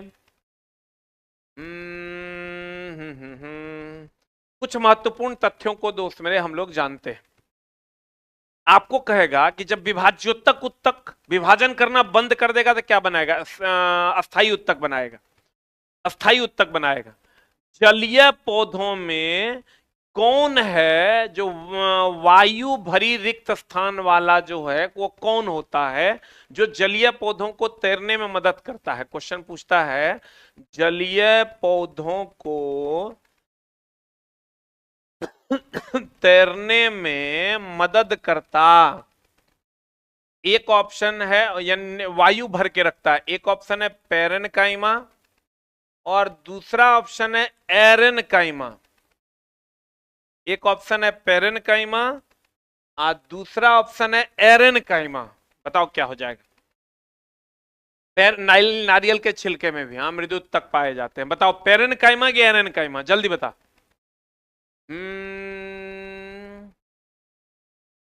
सबसे ज्यादा अगर कहेगा सरल अस्थायी उत्तक कौन पाया जाता है? पेरेनकाइमा। बताओ जल्दी। पेरेनकाइमा को ही एरेनकाइमा भी कहते हैं। पेरेनकाइमा का ही दूसरा नाम एरेनकाइमा है। पेरेनकाइमा का ही दूसरा नाम एरेनकाइमा, लेकिन तुम मारना क्या? एरेनकाइमा। एरेनकाइमा मारना, एरेनकाइमा का ये काम है। कहेगा बताइए किसमें क्लोरोफिल पाया जाता है? क्लोरोफिल जो है ये किसमें पाया जाता है? एक ऑप्शन है पेरेनकाइमा, दूसरा ऑप्शन है कॉलेनकाइमा, कॉलेनकाइमा, और तीसरा ऑप्शन है स्केलेरनकाइमा, स्केलेरनकाइमा। पेरेनकाइमा, कॉलेनकाइमा, स्केलेरनकाइमा, जल्दी बताओ किसमें क्लोरोफिल मतलब वो प्रकाश संश्लेषण करेगा। जब ये क्लोरोफिल है मतलब प्रकाश संश्लेषण करेगा। नारियल के रेशे युक्त छिलके में स्केलेरनकाइमा होता है कठोर बनाने के लिए। जल्दी बता। मरुस्थलीय पौधों में कभी कभी क्वेश्चन पूछता है, बताओ जल्दी से। पेरेनकाइमा मार दें? पेरेनकाइमा मार दें? मरुस्थलीय पौधों में वाष्पोत्सर्जन, मरुस्थलीय पौधा में जल हानि को रोकता है। जल हानि को रोकता है। क्वेश्चन पूछता है जल हानि को रोकता, जल हानि को रोकता है क्यूटिकल्स। क्यूटिकल्स जो है ये जल हानि को रोकता है, जल का वाष्पोत्सर्जन नहीं होने देता है। जल का वाष्पोत्सर्जन नहीं होने देता। पौधों में जो रिंग बनता है वो वार्षिक वलय है, वार्षिक वलय के नाम से जाना जाता है। इपिडर्मिस के बाद होता है क्यूटिकल्स। इपिडर्मिस मतलब बाह्य त्वचा, बाह्य त्वचा के बाद क्यूटिकल्स होता है। अब दोस्त मेरे चलते हैं। हमने कहा उत्तक का अध्ययन क्या कहलाता है? हिस्टोलॉजी कहलाता है, औत्की कहलाता है, हिस्टोलॉजी कहलाता है। उत्तक समान प्रकार के कोशिकाओं का समूह है। उत्तक जो है समान प्रकार के कोशिकाओं का समूह है। उत्तक की अगर हम बात करें, समान प्रकार के कोशिकाओं का समूह, समान प्रकार के कोशिकाओं का समूह जो है वो उत्तक कहलाता है, उत्तक कहलाता है। चलो एक क्वेश्चन के साथ हम आपको छोड़े चलते हैं। मतलब इसमें ये तो सब आप बताइए दीजिएगा। जल्दी से बताओ, लंबाई में वृद्धि जो है, लंबाई में वृद्धि जो है वो कौन करता है? पार्श्व विभाज्योतक उत्तक, लेटरल मेरिस्टेम, या एपिकल मेरिस्टेम, शीर्ष विभाज्योतक उत्तक, या तीसरा पार्श्व विभाज्योतक उत्तक, शीर्ष विभाज्योतक उत्तक, और अंतर्वेशीय विभाज्योतक उत्तक। बताओ अंतर्वेशीय विभाज्योतक उत्तक, इंटर कैलरी मेरिस्टेम। जल्दी बताओ कौन करता है? What is the answer? हाँ इलेक्ट्रिकल का न्यू बुक आ रहा है दोस्तों, तुम आओ ना उधर से, पीटी देके तब तक आ जाएगा। जल्दी बताओ लंबाई में वृद्धि कौन करता है? लंबाई में वृद्धि कौन करता है दोस्त मेरे? शीर्ष विभाज्योतक उत्तक मार दें। उम्मीद करते हैं कितने लोगों को उत्तक समझ में आ गया। एक बार जल्दी से 8 टाइप कर दो। कितने लोग प्लांट टिश्यू आराम से बना दीजिएगा। आप एक बार जल्दी से 8 टाइप कर दो। पार्श्व है तो मोटाई को बढ़ाएगा, इंटर कैलरी है मतलब दो नोड्स के बीच की दूरी को बढ़ाएगा। अगला, अगर आपको प्लांट टिश्यू समझ में आ गया जल्दी से एक बार 8 टाइप कर दो। चलो जाओ इधर, जाइलम और प्लोएम के बारे में थोड़ा सा जान लो दोस्त मेरे। जाइलम या प्लोएम, जाइलम और प्लोएम की अगर हम बात करें थोड़ा सा जान लो। ये तो सबको पता है जल का वहन करता है, ये दोनों संवहन उत्तक है, जल का वहन करता है। और इसमें आओगे प्लोएम तो ये खाद्य पदार्थ का वहन करता है, खाद्य पदार्थ का वहन करता है, खाद्य पदार्थ का क्या करता है? वहन करता है। फ्लोएम की अगर हम बात करें ये खाद्य पदार्थ का क्या करता है? वहन करता है। या जाइलम की अगर हम बात करें जल और खनिज लवण, जल का वहन तो करवे करता है, साथ में खनिज लवण का भी वहन करता है। खनिज लवण का भी वहन कौन करता है? जाइलम करता है। जाइलम की अगर हम बात करें अधिकांश कोशिकाएं जो होती है इसकी मृत होती है। जाइलम में अधिकांश कोशिकाएं मृत होती है, इसकी अधिकांश कोशिकाएं जीवित होती है, जीवित होती है। जाइलम की अधिकांश कोशिकाएं मृत होती है। जाइलम की अधिकांश कोशिकाएं जो होती है वो मृत होती है। अब जाइलम का निर्माण कैसे होता है दोस्त मेरे, जाइलम की अगर हम बात करें, जाइलम की अगर हम बात करें तो जाइलम के भाग कौन कौन है। एक ऑप्शन है ट्रैकिड, का नाम सुने हो, ट्रैकिड जो मृत होता है, ट्रैकिड जो, ट्रैकिड की अगर हम बात करें ये क्या होता है, मृत होता है। दूसरा या सुने होंगे वाहिका, वेसल्स, दूसरा है वाहिका, वाहिका नाम सुने हो, वाहिका, वाहिकाएं भी कहते हैं इसको, जिसको हम वेसल्स कहते हैं, ये भी मृत होता है, ये भी मृत होता है। उसके बाद जाइलम फाइबर है, ये भी मृत होता है। जाइलम पेरेन्काइमा खाली जीवित होता है। तीसरा जाइलम फाइबर, इसके भाग हैं, जाइलम तंतु, ये भी मृत होता है। और जाइलम पेरेन्काइमा जो होता है, जाइलम पेरेन्काइमा, ये खाली जीवित होता है। यही क्वेश्चन पूछता है, जाइलम पेरेन्काइमा जो होता है ये जीवित होता है, जाइलम पेरेन्काइमा जीवित होता है। देखो जाइलम जल और खनिज लवण का वहन करता है, जाइलम जल और खनिज लवण का वहन करता है। अधिकांश भाग मृत, मृत नहीं होता, अधिकांश मृत होता है, क्योंकि ये जीवित भी तो है। और जाइलम जो है ट्रैकिड, वाहिकाएं, जाइलम तंतु और जाइलम पेरेन्काइमा, ये इसके भाग हैं, ये इसके क्या हैं, भाग हैं। इधर आओगे दोस्त मेरे, किधर, प्लोएम में, प्लोएम के भी भाग है, चलनी नलिका, प्लोएम के भाग कौन कौन है दोस्त मेरे, क्वेश्चन यहां से पूछता है। प्लोएम के भाग है, एक सीव ट्यूब का नाम सुने हो, चलनी नलिका, दैट इज सीव ट्यूब, चलनी नलिका, इसमें सीव ट्यूब कहते हैं इसको, ये एकदम याद रखना, क्योंकि दोस्त मेरे सीव ट्यूब कहते हैं, इसमें केंद्रक नहीं होता है, सीव ट्यूब कहते हैं, इसमें केंद्रक नहीं होता है। केंद्रक भैया, केंद्रक जो है जीवाणु में नहीं होता, और सीव ट्यूब कहेगा प्लोएम के सीव ट्यूब में केंद्रक नहीं होता है। क्वेश्चन पूछता है प्लोएम के सीव ट्यूब में केंद्रक नहीं होता है, और कहां नहीं होता है, जीवाणु में भी केंद्रक नहीं होता। उसके बाद इसमें सहचर कोशिका है, जीवित होता है। प्लोएम पेरेन्काइमा वो भी जीवित होता है। प्लोएम तंतु इसका मृत होता है। इसके अलग अलग भाग हैं, सहचर कोशिका, दूसरा है सहचर कोशिका, सहचर कोशिका का नाम सुने होंगे आप, प्लोएम पेरेन्काइमा, प्लोएम तंतु। तीसरा है प्लोएम पेरेन्काइमा, पेरेन्काइमा, पेरेन्काइमा। चौथा है प्लोएम तंतु, प्लोएम तंतु। तो यहां से मेनली पूछता है प्लोएम का भाग है सीव ट्यूब, यानी चलनी नलिका, जिसमें केंद्रक नहीं होता, जिसमें क्या नहीं होता, केंद्रक नहीं होता। इसके अधिकांश भाग मृत होते हैं, उसके अधिकांश भाग जीवित होते हैं। देखो ना, ये जो आप देख रहे हो, ये तीनों ऊपर वाला जीवित होता है, ये तीनों ऊपर वाला जो है ना, ये अधिकांश भाग इसके ये जीवित होते हैं, जीवित होते हैं, और ये खाली मृत होता है।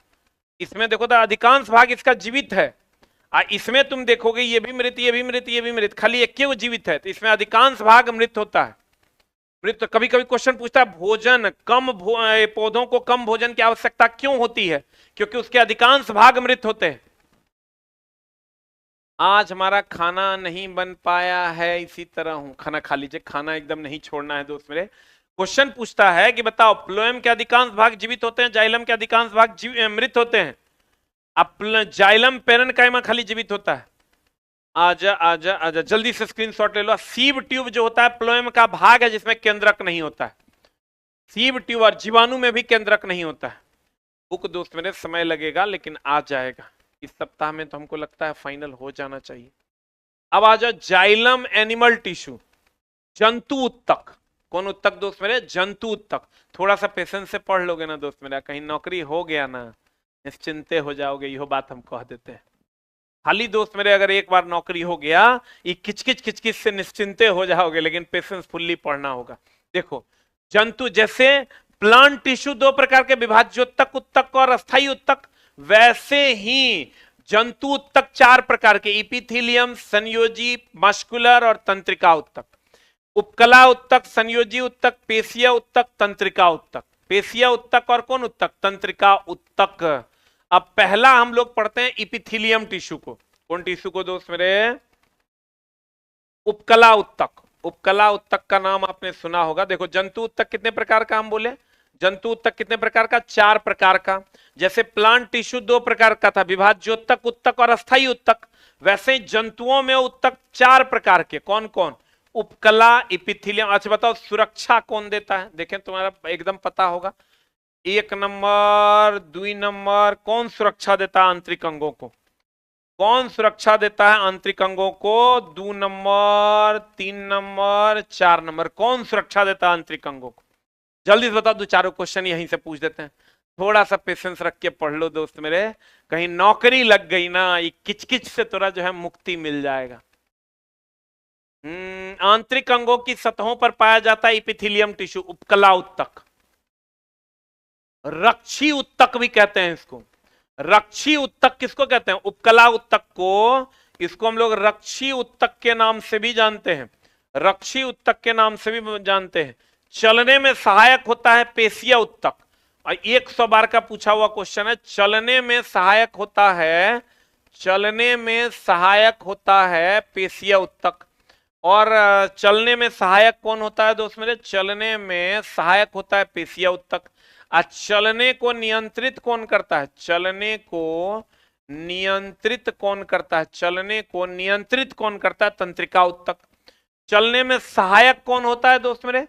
चलने में सहायक होता है पेशीय उत्तक। 3-4 बार पूछा है ना? देखो ध्यान से, पेशीय उत्तक चलने में सहायक है। और बाकी तो टाइम आप मस्ती करते हैं दोस्त मेरे, लेकिन पढ़ाई के टाइम थोड़ा सीरियस हो जाएगा, पूरा जिंदगी मस्ती कर पाइएगा। कहते हैं तंत्रिका उत्तक ये चलने को नियंत्रित करता है। तंत्रिका उत्तक की अगर हम बात करें, ये चलने को नियंत्रित करता है। रक्षी को उत्तक किसको कहते हैं? उपकला उत्तक को। और संयोजी उत्तक की अगर बात करें, जहां भी जोड़ने का बात आए ना, जोड़ने का बात आए, संयोजी उत्तक। इसी में रक्त आता है, अस्थि आता है, सब संयोजी उत्तक में आता है। इसको रक्षी कोशिका के नाम से जानते हैं। किसको? रक्षी उत्तक के नाम से जानते हैं उपकला उत्तक को। जोड़ने के लिए संयोजी उत्तक, चलने में सहायक पेशीय उत्तक, चलने को नियंत्रित करता है तंत्रिका उत्तक। अब दोस्त मेरे चलते हैं हम लोग पहला इपिथीलियम टिश्यू पर। बस हो गया, ये चैप्टर खत्म, 5 से 7 मिनट में छोड़ देंगे। बताओ, इपिथीलियम टिश्यू पर चलते हैं। तो इपिथीलियम टिश्यू के बारे में हमने अभी कहा, यह रक्षा करता है और आंतरिक अंगों के आंतरिक सतह पर यह पाया जाता है। आंतरिक अंगों के आंतरिक सतह पर पाया जाता है। इसके अलग अलग भाग हैं, ये ध्यान रखिएगा। इसके जो भाग हैं वो कौन कौन है, एकदम आराम से समझिएगा। सल्की उपकला, स्क्वैमस इपिथीलियम, इसमें आता है सल्की उपकला उत्तक। उपकला उत्तक जिसको इंग्लिश में कहते हैं आप squamous, squamous epithelium, squamous epithelium, squamous epithelium के नाम से जानते हैं। सल्की उपकला, इसकी अगर हम बात करें तो ये पतली और चपटी कोशिकाओं से होता है। फेफड़ा, फेफड़ा में, रक्त वाहिकाओं में, हृदय, मुख्य आहार नाल, ये कहां कहां पाया जाता है? फेफड़ा में पाया जाता है, आहार नाल में पाया जाता है, आहार नाल वगैरह में पाया जाता है। फेफड़ा, आहार नाल वगैरह में पाया जाता है दोस्त मेरे। रक्त वाहिकाओं में पाया जाता है, ये रक्त वाहिकाओं में पाया जाता है, रक्त वाहिका में पाया जाता है। इसके बाद दोस्त मेरे हम आते हैं किसमें? क्यूबॉइडल, घनाभकार उपकला उत्तक। घनाभकार यानी क्यूबॉइडल में। क्यूबॉइडल कहिएगा कहां पाया जाता है दोस्त मेरे? क्यूबॉइडल की अगर हम बात करें, किडनी में। किडनी का नाम सुने हो ना, किडनी में ये पाया जाता है, सबसे ज्यादा यही पूछता है। उसके बाद तीसरा अगर हम बात करें, स्तंभकार उपकला उत्तक। स्तंभकार उपकला उत्तक, इंग्लिश में इसको कहते हैं हम लोग कॉलमनर इपिथीलियम। कॉलमनर इपिथीलियम कहते हैं। छोटी आंत, अमाशय, पित्ताशय में। छोटी आंत, अमाशय, पित्ताशय में ये पाया जाता है। छोटी आंत, अमाशय और पित्ताशय में ये पाया जाता है। उसके बाद होता है पक्षमाभी उपकला, दैट इज सिलिएटेड इपिथीलियम, जो पाया जाता है दोस्त मेरे कहां पर? श्वास नली और अंडवाहिनी में। कौन? पक्षमाभी इपिथीलियम, पक्षमाभी इपिथीलियम। पक्षमाभी इपिथीलियम की अगर हम बात करें, पक्षमाभी इपिथीलियम कहां पाया जाता है? यह पाया जाता है अंडवाहिनी में। ई दोस्त मेरे हर जगह वैसे जगहों पर पाया जाता है जिस जगह को सुरक्षा चाहिए, इसीलिए इसको रक्षा उत्तक के नाम से भी जाना जाता है। और ये अलग अलग उत्तक है, बट इसको याद करने की कोई बहुत ज्यादा आवश्यकता नहीं है। एक आध गो क्वेश्चन कभी कभार लेकिन पूछता है, जितना पूछता है उतना हम लिख दिए। ये 4 प्रकार के एपिथेलियम टिश्यू पाए जाते हैं। चलो इस स्क्रीनशॉट ले लो, अब फिर हम लोग आगे बढ़े। यही एगो टॉपिक है जो थोड़ा सा तुमको एपिथेलियम खाली उल्टा है, बाकी तो एकदम आसान है। आजा दोस्त मेरे, उपकला उत्तक के प्रकार, और ये तो हम बता ही दिए हैं, देख लो। यहां से स्क्रीनशॉट ले लो, वहां से नहीं लेना है, यहां से ले लो दोस्त मेरे। यहां से ले लो, देखो। स्क्वैमस एपिथेलियम ऐसा होता है, सल्की उपकला, पतली व चपटी कोशिका, फेफड़े के वायु कोष में, रक्तवाहिका, हृदय, मुख्य आहार नाल में, सुरक्षा, गैसों का आदान प्रदान। फिर आ जाओ घनाभकार उपकला उत्तक, ये घन के आकार का होता है, वृक्क नलिका यानी किडनी वगैरह में, श्वास नली ग्रंथियों में, श्राव का व शोषण करने का काम करता है। जल्दी से इसका स्क्रीनशॉट ले लो। यही 4 गो दोस्त मेरे पूछता है। ये हो गया तुम्हारा कॉलमनर। कॉलमनर का काम छोटी आंत, अमाशय, पित्ताशय में। और ये हो गया सिलिएटेड एपिथेलियम, इसका श्वास नली और अंडवाहिनी में इसका यूज करते हैं।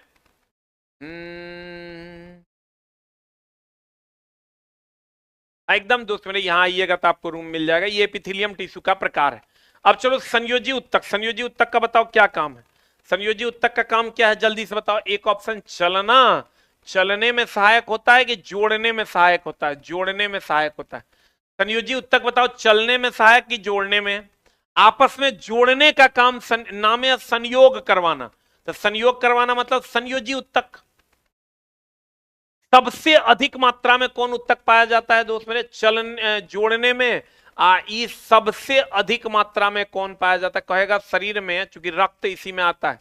सबसे अधिक मात्रा में रक्त, हड्डी इसी में आता है, तो भैया सबसे अधिक मात्रा में यही पाया जाता है, रक्त हड्डी इसी में आता है।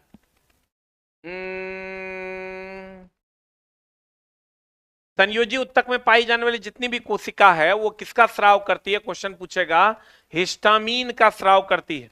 हिस्टामीन का स्राव करती है।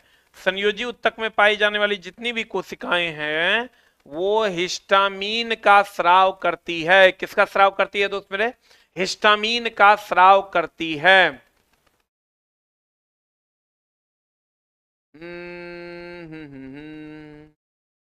अब संयोजी उत्तक के अलग अलग प्रकार हैं। एरियोलर टिश्यू हो गया, कंकाल हो संयोजी उत्तक हो गया, तरल संयोजी उत्तक हो गया, वसामय एडिपोस वसामय संयोजी उत्तक हो गया। यानी संयोजी उत्तक के प्रकार में कौन कौन आता है दोस्त मेरे?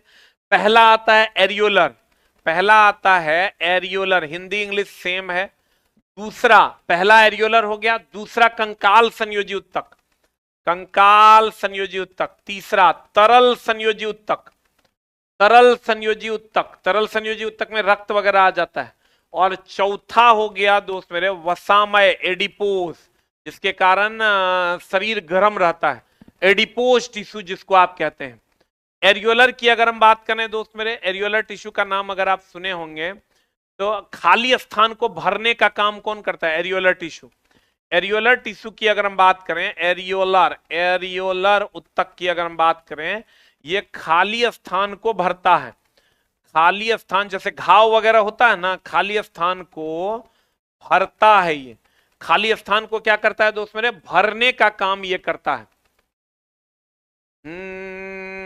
खाली स्थान को क्या करता है? भरने का काम ये करता है। कौन? पढ़ लो दोस्त मेरे, अंतिम मौका है जीवन में। ये सब मौका अब तरफ फिर पढ़ने लिखने का नहीं मिलेगा। अभी हम बकवास करें कि पवन सिंह, खेसारी लाल, सलमान खान, इस सब की बात सुनने में तरफ बड़ा मजा आएगा। अभी व्हाट्सएप पे ऐसे ऐसे करने में खूब मजा आएगा, यूट्यूब पे, फेसबुक पे, इंस्टाग्राम पे। लेकिन जिससे पूरा जिंदगी इसको कर पाओगे उस काम में तुमको मजा नहीं आता है। अब दोस्त मेरे कभी कभार क्वेश्चन जो है संयोजी उत्तक, हम बोले एरियोलर, कंकाल, तरल, यानी देखो जितना हड्डी उड्डी है सब किसमें आता है? संयोजी उत्तक में आता है। जितना तरल पदार्थ है वो सब किसमें आता है? संयोजी उत्तक में आता है। जितना एडिपोज टिश्यू जो जोड़ने का काम करता है वो सब संयोजी उत्तक में आता है सबसे अधिक मात्रा में, चूंकि इसमें हड्डी और रक्त होता है। और हिस्टामीन, हिस्टामीन का स्राव जो है ये करता है। अब शरीर में गर्मी बताओ तो कौन देता है? शरीर में गर्मी कौन देता है? शरीर में गर्मी कौन देता है? एक ऑप्शन है आपका प्रोटीन, प्रोटीन देता है, या दूसरा वसा देता है। बताओ शरीर में गर्मी कौन देता है? प्रोटीन और वसा। क्या हो जाएगा answer? What is the answer? Adipose, वसा के उत्तक के कारण ही, एडिपोज टिश्यू के कारण ही स्तन का आकार होता है। स्तन का आकार जो होता है इसी उत्तक के कारण होता है, एडिपोज टिश्यू के कारण, एडिपोज टिश्यू के कारण होता है। जल्दी से बता दो, शरीर में गर्मी किसके कारण होता है? वसा के कारण होता है। और शरीर का निर्माण प्रोटीन के कारण होता है। और शरीर में ऊर्जा कार्बोहाइड्रेट के कारण मिलता है। शरीर में सबसे अधिक ऊर्जा वसा के कारण होता है। सर आप हम लोगों के लिए इतना मेहनत करते हैं, इतना मेहनत कोई नहीं कर पाया। कोई बात नहीं दोस्त मेरे, सब लोग, कोई अगर 1 घंटा भी आपको पढ़ा दिए तो वो आपके लिए आपके सहयोगी हो गए। आ जाओ इधर। टेंडन और लिगामेंट से क्वेश्चंस पूछता है। देखो टेंडन हो गया जो हड्डी और मांसपेशी को जोड़ता है, इसको टेंडन कहते हैं। और जो हड्डी और हड्डी को जोड़ता है उसको लिगामेंट कहते हैं। इससे क्वेश्चंस दोस्त मेरे पूछे जाते हैं। इसका निर्माण ये लिगामेंट है ना, लिगामेंट की अगर हम, सॉरी टेंडन है ना, टेंडन की अगर हम बात करें, ये व्हाइट फाइबर होता है, श्वेत तंतु होता है, श्वेत तंतु होता है। और ये येलो फाइबर होता है, ये पीला तंतु होता है। कौन तंतु होता है दोस्त मेरे? पीला तंतु होता है। ये अस्थि को मांसपेशी से जोड़ता है। अस्थि को किससे? मांसपेशी से जोड़ता है। अस्थि को मांसपेशी से जोड़ता है। अस्थि को मांसपेशी से जोड़ता है। और इसकी अगर हम बात करें, ये अस्थि को अस्थि से जोड़ता है। अस्थि को अस्थि से जोड़ता है। अस्थि को किससे जोड़ता है? अस्थि से जोड़ने का काम करता है। देख लो, ये हड्डी सफेद होता है लेकिन उसमें होता है, कहेगा कौन फाइबर? तो कहेंगे येलो फाइबर पाया जाता है। येलो फाइबर पाया जाता है। हड्डी होता है सफेद लेकिन येलो फाइबर पाया जाता है। और लिगामेंट में ये अस्थि को अस्थि से जोड़ता है और टेंडन अस्थि को मांसपेशी से जोड़ता है। यहां से क्वेश्चन पूछे जाते हैं। अब आ जाओ दोस्त मेरे, कंकाल उत्तक के एक और प्रकार में इसका निर्माण, ये तो बता दिया आपको अभी हम अपने से। अस्थि और उपास्थि में क्या अंतर है? जितना लचीली हड्डियां हैं ये सब उपास्थि है। जितना मजबूत व कठोर, ये अगर हम अस्थि की अगर हम बात करें दोस्त मेरे, ये मजबूत और कठोर होता है। ध्यान से देख लो, इसकी अस्थि और उपास्थि की अगर हम बात करें, ये मजबूत होता है, कठोर होता है। संयोजी उत्तक है, ये जोड़ने का काम करता है। इसीलिए हमारे शरीर में सबसे ज्यादा हड्डी है, मांसपेशियां हैं, और वो संयोजी उत्तक है। इसलिए हम लोग कहते हैं संयोजी उत्तक हमारे शरीर में अधिक है। यह एक लचीला संयोजी उत्तक है। कौन? उपास्थि। उपास्थि देखो कान वान में पाया जाता है, लचीला होता है। अस्थि कोशिकाएं कठोर मैट्रिक्स में धसी हुई होती है और कैल्शियम और फास्फोरस की बनी हुई होती है। इसमें अगर आप जाओगे तो ये जो होता है उपास्थि हड्डियों के जोड़ नाक, कान, कंठ और श्वास नली में होता है। और ये ध्यान रखना दोस्त मेरे, ये प्रोटीन और शर्करा का बना होता है। प्रोटीन एंड शर्करा का बना होता है। पिछले बार का क्वेश्चन है। ये कैल्शियम और फास्फोरस का बना होता है। चूंकि हड्डी कैल्शियम फॉस्फेट का बना होता है, ये कैल्शियम और फास्फोरस का। शरीर को आकार देना इसी का काम है हड्डियों का। मांसपेशियों और मुख्य अंगों को सहारा देना वो भी इसी का काम है। बस एक क्लास और कर लेंगे और कंप्लीट कर देंगे। उपास्थि में रक्त वाहिकाएं तथा तंत्रिका नहीं होती, याद रखिएगा। इसमें रक्त वाहिकाएं और तंत्रिका उपास्थि में नहीं होती है। लचीली हड्डी है। ये प्रोटीन और शर्करा से मिलकर बना है, जबकि ये कैल्शियम और फास्फोरस से मिलकर बना है। मजबूत और कठोर होता है, शरीर को आकार देता है, मांसपेशियों और मुख्य अंगों को सहारा देता है। उपास्थि में रक्त वाहिकाएं और तंत्रिका नहीं होता है। ये लचीली हड्डी है और दोस्त मेरे प्रोटीन और शर्करा की बनी होती है। मैं ईबीसी कैटेगरी से हूं, मैंने ईबीसी में यस कर दिया है। गलत किया है, नहीं करना चाहिए था। सेंट्रल में सिर्फ ओबीसी है। ईबीसी कैटेगरी से यस करके आप अगर पैसा कम कटवाइएगा तो बाद में आपको दिक्कत हो जाएगा। तो दोस्त मेरे ये आज की जो कार्रवाई थी वो यहीं तक थी। एक बार हमको बता दो, चलो तुम्हारा एक टेस्ट ले लेते हैं। आज की कार्रवाई से एक टेस्ट लेते हैं। हमको ही खाली बता दो कि पानी में तैरने के लिए, पानी में तैरने के लिए किसका रूपांतरित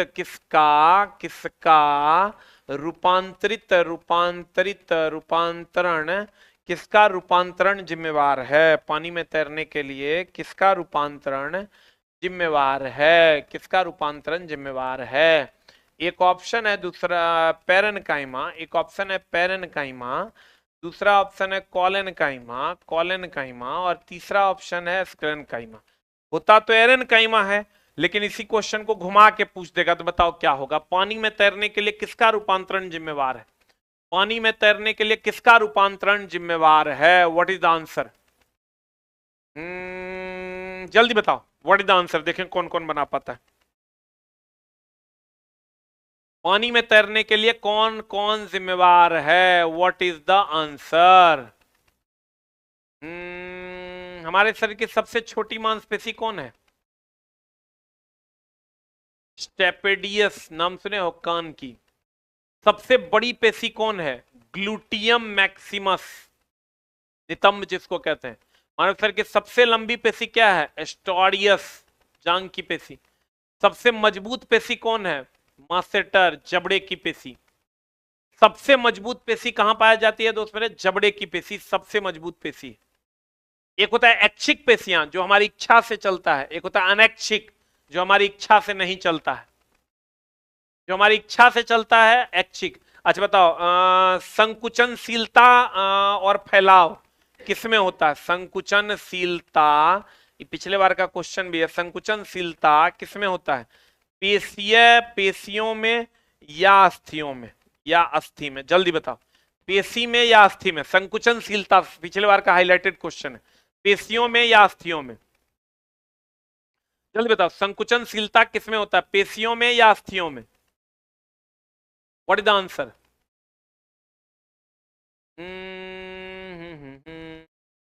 जब बताओ, संकुचनशीलता जो होता है सबसे ज्यादा किसमें होता है? पेशियों में होता है। संकुचनशीलता किसमें होता है दोस्त मेरे? पेशियों में होता है। अच्छा, अभी तुरंत हम पढ़ाए थे तुमको पौधों में के फ्लोएम में पाए जाने वाला निर्जीव पदार्थ। देखें किसको किसको याद है? क्वेश्चन ये सब टफ टफ क्वेश्चन में आता है। फ्लोएम का निर्जीव पदार्थ कौन है? फ्लोएम की अगर हम बात करें तो उसका निर्जीव पदार्थ, फ्लोएम का निर्जीव पदार्थ कौन है? फ्लोएम का निर्जीव पदार्थ क्वेश्चन देगा कौन है? एक ऑप्शन दे देगा तुमको फ्लोएम तंतु, एक ऑप्शन दे देगा फ्लोएम तंतु, फ्लोएम तंतु इसका निर्जीव पदार्थ है, या दूसरा दे देगा सीब ट्यूब। सीब ट्यूब यानी चलनी नलिका, चलनी नलिका, इसमें केंद्रक नहीं होता है। जल्दी बताओ, फ्लोएम तंतु या चलनी नलिका, कौन निर्जीव पदार्थ है? कौन इसमें से निर्जीव पदार्थ है? जल्दी से बता दो। फ्लोएम का कौन सा निर्जीव पदार्थ है? जल्दी से बता दो। What is the answer?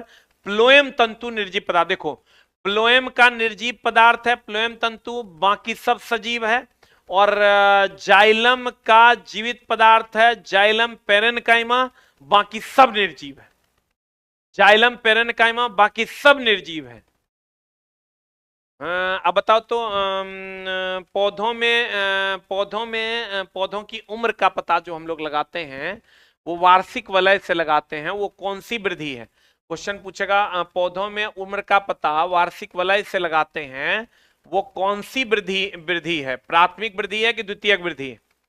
प्राथमिक वृद्धि तो हो गया लंबाई में वृद्धि, द्वितीयक वृद्धि हो गया मोटाई में वृद्धि। तो बताओ जल्दी से, पौधों में जो वार्षिक वाला रिंग का पता लगाते हैं तो मोटाई से पता चलता है। पहले तो लंबाई में वृद्धि होता है, उसके बाद मोटाई में वृद्धि होता है। तो मोटाई में वृद्धि होगा तो कौन वृद्धि हो जाएगा? द्वितीयक वृद्धि हो जाएगा, द्वितीयक वृद्धि हो जाएगा। क्या लिख रहा है लड़का? हंस के हंसा के पढ़ाने वाले केहू के दिल न तोड़ी है, ऐसन बात बोले वाले तोहरा वजह से केहू के आंख के आंसू ना आवे, ऐसन हमके।